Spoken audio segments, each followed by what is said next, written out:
But today we're focusing on that book that you're all just dying to write, but just don't have the time, don't have the skill level, whatever. We're going to solve those issues today.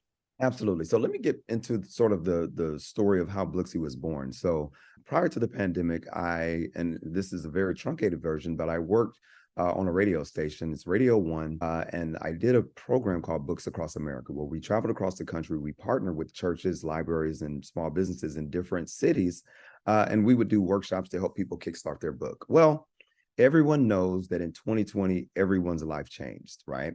And I took all of the people that I've been working with across the country, threw them all into a Facebook group, and I foolishly thought that I was going to go on business as usual.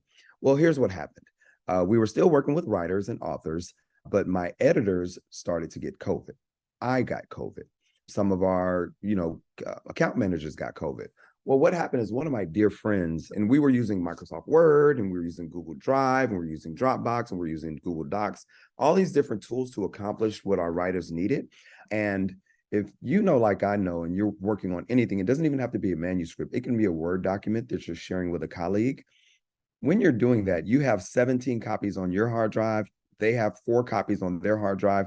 Then you have 3 or 4 copies as email attachments when you're emailing them back and forth, right? And it's Dana _ today's date _ version 1. And then you rename it and you rename it. And before you know it, it's just a soup of a mess of a document. Well, we accidentally published the wrong version of a manuscript after our client did 4 weeks of media and press about her book launch.